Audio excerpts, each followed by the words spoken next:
স্থান বা সমগ্ৰ অসমৰ মানুহে জানে শেৱালি কুঁজৰ ৰত্নকান্ত বৰকটকীৰ পৰা আৰম্ভ কৰি বহু বৰেণ্য ব্যক্তি এই ঢিঙক প্ৰতিনিধিত্ব কৰিছে।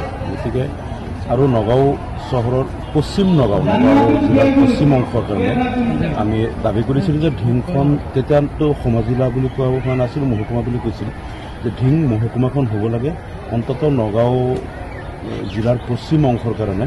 ঢিং সমষ্টি বা পাৰ্শ্বৱৰ্তীতে বটদ্ৰৱা সমষ্টিটো বেলেগ আছিলে, ঢিং বটদ্ৰৱা মিলাই পেলাই ঢিং মহকুমাৰ দাবীটো আমি কৰিছিলোঁ। কিন্তু আমাক প্ৰতিশ্ৰুতি দিছিল আৰু এইটো প্ৰচেছ চলি থকা বুলিও আমি গম পাইছিলোঁ যে তেওঁলোকে মহকুমা পৰ্যায়লৈ উন্নীত কৰাৰ কাৰণে এইটো প্ৰচেছ চলি আছে।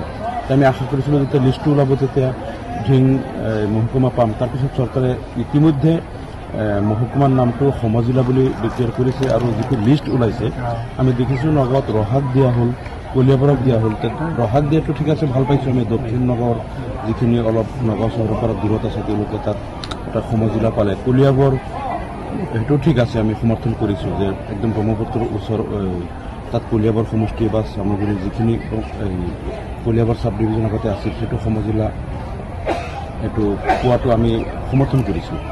আৰু পশ্চিম নগাঁৱত ঢিঙত এটা সমজিলা দি দিলে এই অঞ্চলৰ লোকৰ কাৰণে বহুত কাম, তেওঁলোকে নগাঁও টাউনত যাব নালাগে, এই উপত্যকা জিলাত ইয়াত বহুত তেওঁলোকৰ কামবিলাক ইয়াত তেওঁলোকৰ হৈ যাব। গতিকে এইটো নিদিয়াটো আমি আচৰিত হৈছোঁ আৰু আমি দাবী কৰিছোঁ অতি সোনকালে আৰু এটা লিষ্ট ওলাব লাগে, তাত আমাৰ ঢিঙক এটা সমজিলা হিচাপে ডিক্লেয়াৰ কৰিব লাগে।